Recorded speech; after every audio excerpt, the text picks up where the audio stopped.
हाँ, तो देखिए, हमने अभी तक जितना पढ़ा है, जैसे चैप्टर 1 में भी हमने पढ़ा है कि भाई हर चीज़ जो भी बनी, ठीक है, वो नेबुला क्लाउड से बनी, ठीक है। अब जो ये नेबुला क्लाउड था, ये एक्चुअली में स्पिन करता है, ठीक है, ये स्पिन कर ही रहा होता है अपनी एक्सिस पे। अब इसमें डस्ट पार्टिकल्स तो पहले से मौजूद थे, इसमें 2 नए एलिमेंट्स जुड़े, जैसे कि हीलियम और हाइड्रोजन।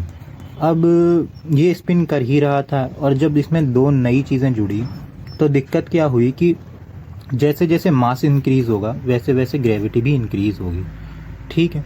अब इससे क्या हुआ कि जब ये इसमें मतलब ये इंक्रीज़ होना शुरू हो गया, यानी इसका मास बढ़ा, तो ये जो क्लाउड था ये एक डिस्क का शेप लेने लग गया, ठीक है। अब इस डिस्क को एक्रिएशन डिस्क कहा जाता है, ठीक है। अब जब ये एक्रिएशन डिस्क में तब्दील हुआ और ये लगातार स्पिन कर रहा था, तो उससे फ्रिक्शन चालू हुई और फ्रिक्शन से कोलिजन चालू हुए, यानी जो एस्ट्रॉइड्स थे उसमें, या जो भी ये एलिमेंट्स थे, ये एक दूसरे से डस्ट पार्टिकल, हीलियम और हाइड्रोजन टकराने लग गए, फ्रिक्शन होना चालू हो गया, जिससे टेम्परेचर राइज हुआ, ठीक है। अब जब टेम्परेचर बढ़ा तो उससे फ्यूजन चालू हुआ। फ्यूजन यानी एक तरह का गैस का गुब्बार बनना चालू हुआ। उसी गैस के गुब्बार को हम बॉल ऑफ हॉट गैस कहते हैं, यानी हमारा प्रोटो स्टार, यानी हमारा सन। और ये सन ही सबसे बड़ा बिगेस्ट स्टार है हमारे यूनिवर्स का, ठीक है। हाँ, तो हमें सन तो मिल गया एक्चुअली हमारा। कैसे हमें सन मिला? हमारे फ्यूज़न के थ्रू, ठीक है। जो एक्सक्रीशन डिस्क में टेम्परेचर राइज होने की वजह से फ्यूज़न हुआ, उसकी वजह से हमें सन मिला, ठीक है। अब ये सन तो बन गया, पर जो ये गैस का गुब्बार था, ठीक है, यानी सन जो गैस का गुब्बार था, उससे कई तरह की हीट और सोलर वेव्स जनरेट हो रही थी।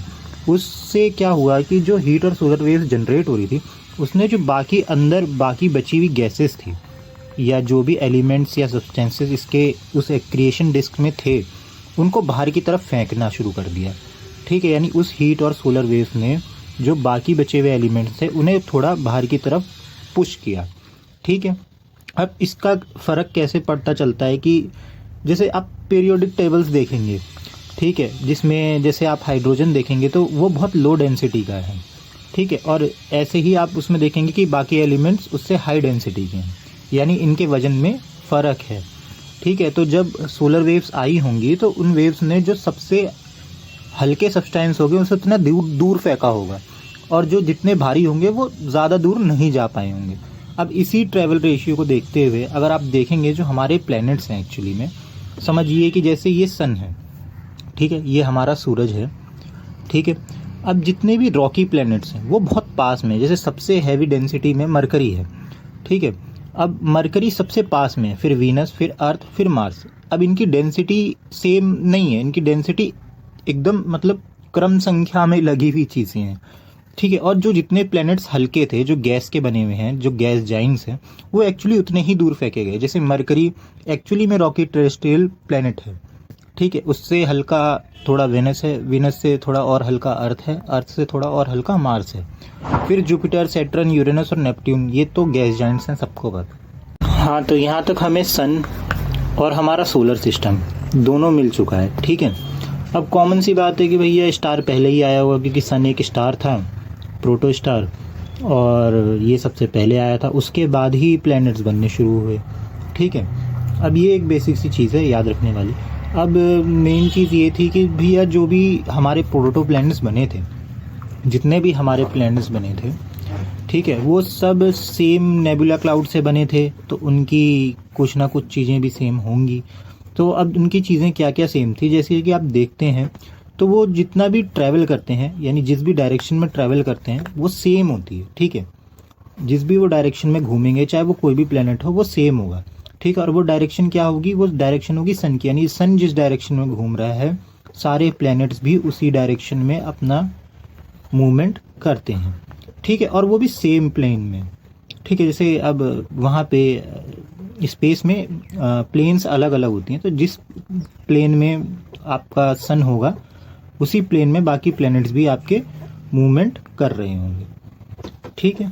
हाँ, तो जी अब बात कर लेते हैं अर्थ की, ठीक है। अब अर्थ की बात हम करेंगे 4.5 बिलियन 50 मिलियन ईयर्स एगो के आसपास से। ठीक है, ये दौर था हैवी बॉम्बार्डमेंट का, यानी लगातार एस्ट्रॉइड्स अर्थ पे गिर रहे थे लगातार। ठीक है, और अभी तक इवोल्यूशन चल ही रहा था, मतलब चेंज, बदलाव, बनावटें जारी थी। प्लैनेट्स एक दूसरे से लगातार टकरा ही रहे थे, ये टकराना ख़त्म नहीं हुआ था। अब उस टाइम के अर्थ में क्या क्या था, अब उस टाइम के अर्थ में क्या क्या पाया जाता था, तो उस टाइम अर्थ पे carbon dioxide, nitrogen, sulphur, magnetic oceans यानी मैग्मा जो पत्थर पिघल के बनता है, ठीक है, और वाटर वेपर्स और रेडियो एक्टिव एलिमेंट्स थे। उस टाइम पे अर्थ का टेम्परेचर 47 डिग्री सेल्सियस यानी 8500 फ़ारेनहाइट, ठीक है, ये वहाँ का टेम्परेचर था जो किसी नर्क से कम नहीं होगा। ठीक है, फिलहाल ये अर्थ उस टाइम पे था। अब इसी टाइम जस्ट एकदम सेम टाइम पे एक प्लेनेट था थिया नाम का।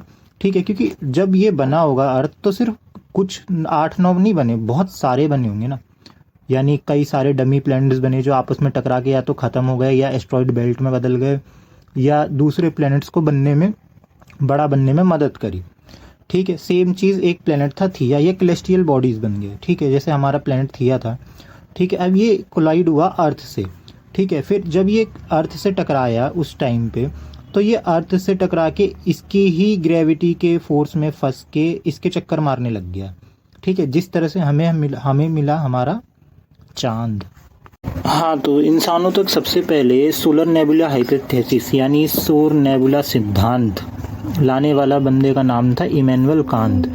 इन्होंने 1755 में अपनी एक किताब में universal natural history and theory of heavens में ये इस थ्योरी का जिक्र किया था, और इस थ्योरी को उन्होंने बना के इंसानों के आगे पेश किया। और पियर्सी सिमोन लाप्लेस ने, ठीक है, 1796 में इस थ्योरी में थोड़ी मॉडिफिकेशन करके इस सौर नेबुला सिद्धांत को इंसानों के आगे रख दिया। यही थी कहानी।